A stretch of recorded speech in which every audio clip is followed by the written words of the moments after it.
अभिवादन स्वीकार कीजिए ब्रजेश मिश्रा का और आप देखना शुरू कर चुके हैं द डिबेट।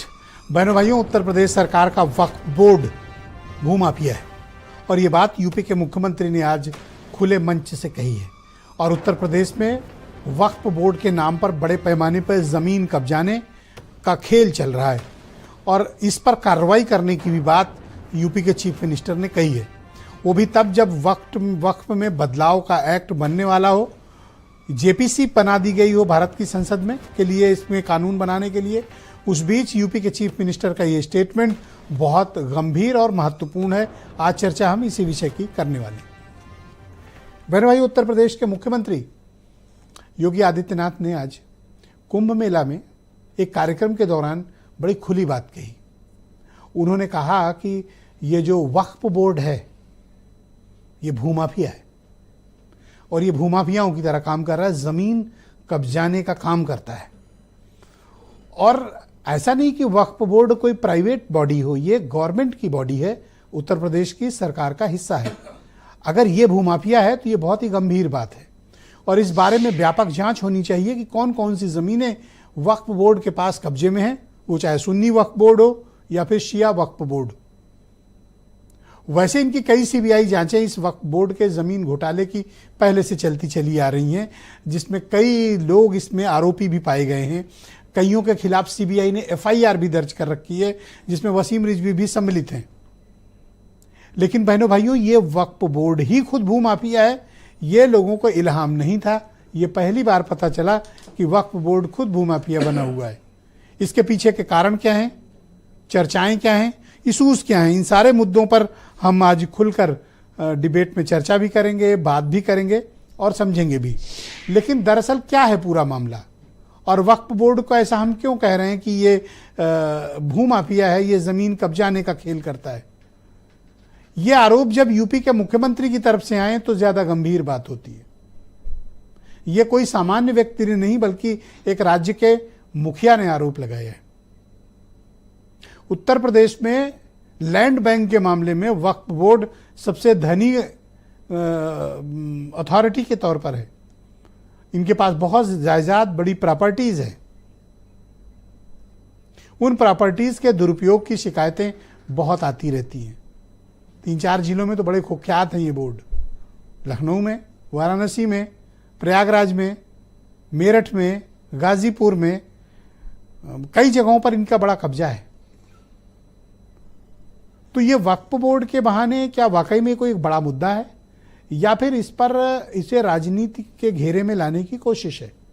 और अगर यूपी सरकार का एक विभाग खुद भूमाफिया बन गया है तो उसके खिलाफ तो एंटी भूमाफिया सेल एसटीएफ में बनी हुई है।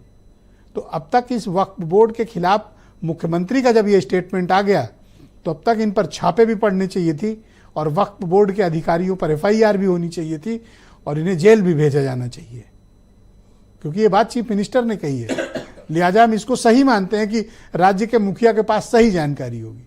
तो इन पर अब कार्रवाई का भी वक्त है और ये चिन्हित किया जाए कि इस भूमाफिया वक्फ बोर्ड जो यूपी सरकार का हिस्सा है, इसने कितनी ज़मीनें कब्जा कर रखी हैं, उनकी मालियत क्या है और ये ज़मीनें जिसकी हैं या तो उन्हें लौटाया जाए और या फिर पब्लिक प्रॉपर्टी इन्हें घोषित किया जाए, सरकार की योजनाएं इस पर चलाई जाएं।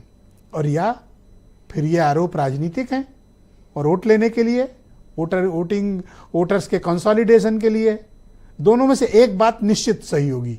तो हम उस निश्चित सही बात कौन सी है, आज परिचर्चा में वो सही बात तलाशने की कोशिश करेंगे। आप कुछ स्टेटमेंट सुने, फिर हम आज की डिबेट को आगे बढ़ाएंगे। किसी भी विवादित ढांचे को मस्जिद बोलने से बचे, ये इस्लाम के सिद्धांतों के खिलाफ है। वक्फ बोर्ड नहीं, भूमाफियाओं का बोर्ड है। ये कुंभ की भूमि है, हमेशा कुंभ के लिए उपलब्ध रहेगी। जो संगम में स्नान को आएंगे उनका स्वागत है। आईने अकबरी में, संभल में हर विष्णु मंदिर तोड़ने का जिक्र है। मुख्यमंत्री आदित्यनाथ जी 6-7 साल से मुख्यमंत्री हैं। अगर वो गैर कानूनी है, भूमाफिया, तो उसके खिलाफ उन्होंने क्या कार्रवाई की है आज तक, पहले तो उनको ये बताना चाहिए। जहां तक उसकी जमीन वापस लेने का सवाल है वो एक कानून के अंतर्गत आती है।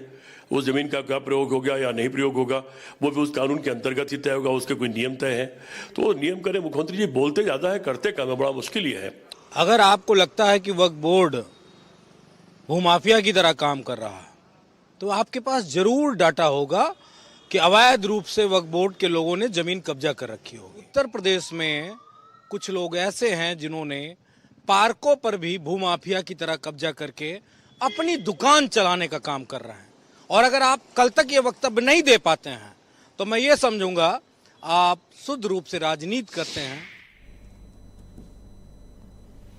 तो बहनों भाइयों, आज की परिचर्चा को आगे बढ़ाएंगे। मेरे साथ एसएन सिंह मौजूद हैं, भारतीय जनता पार्टी के प्रवक्ता हैं, फराज किदवई समाजवादी पार्टी के प्रवक्ता हैं, सुशील दुबे बहुत ही जाने माने पत्रकार हैं, अशोक सिन्हा जी मेरे साथ कार्यक्रम में जुड़े हुए हैं, राष्ट्रीय स्वयंसेवक संघ से जुड़े हुए जाने माने विचारक हैं, और आसिम वकार एमआईएम के राष्ट्रीय प्रवक्ता, मतीन खान मुस्लिम लीग के अध्यक्ष, और वीरेंद्र सिंह जी हमारे स्टेट हेड